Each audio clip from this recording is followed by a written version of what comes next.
Yes, dictation 5 second बाद start होगा।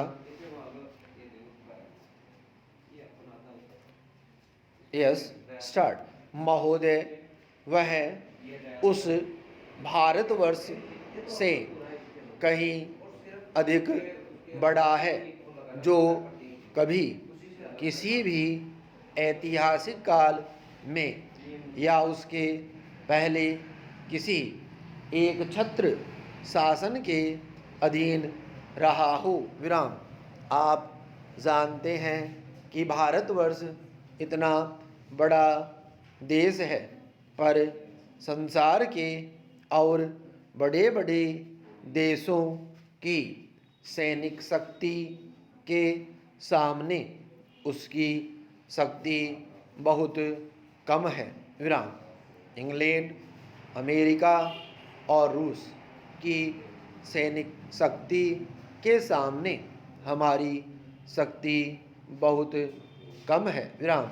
ऐसी स्थिति में हमारे सामने प्रश्न यह है कि क्या हम किसी के सामने झुक जाएं, किसी के साथ मिल जाएं, या अपने को तटस्थ और स्वतंत्र रखें। विराम।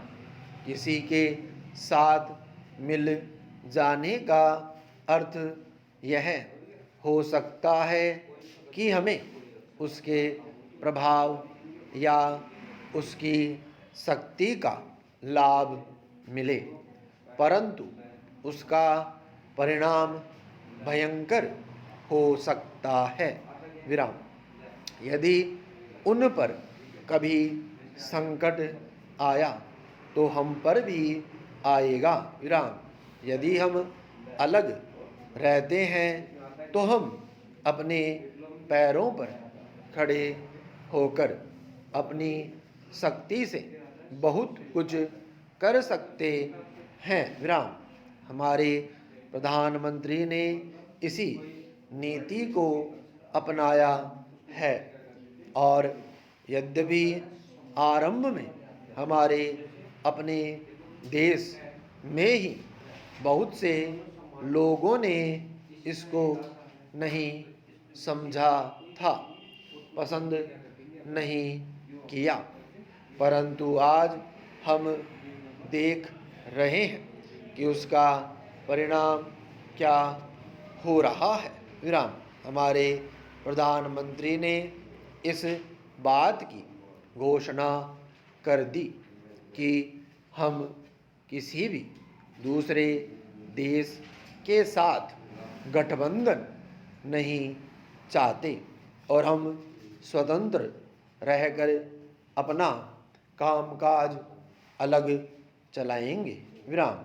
हमारे बहुतेरे लोगों ने यह समझा कि यदि हम किसी बलशाली देश से मिले तो और कुछ नहीं तो कम से कम आर्थिक सहायता तो मिलेगी। विराम। जो देश यह चाहते थे कि हम उनके साथ मिले, उन्होंने तो बुरा माना ही। विराम। उन्होंने यह नहीं समझा कि हम अपने को अलग रख रहे हैं, न कि उनके विरोधियों के साथ मिल रहे हैं।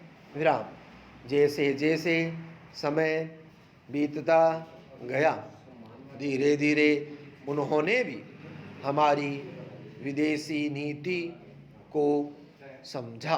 विराम। आज संसार के लोग मानने लग गए हैं कि भारतवर्ष अपने दृष्टिकोण पर स्थित है। विराम पैरा। इतना ही नहीं बल्कि एक नए देश को, जिसे स्वतंत्र हुए अभी 55 वर्ष ही हुए हैं, जो स्थान मिल सकता है उससे कहीं ऊंचा स्थान हमको मिल गया है। और हमारा उत्तरदायित्व भी बढ़ गया है। विराम। मैं मानता हूँ कि इसी प्रकार यदि हम महात्मा गांधी के दूसरे सिद्धांतों को भी अपनाएं और उसके अनुसार आचरण करें तो इसका संसार पर बहुत प्रभाव पड़ेगा। विराम। स्टॉप।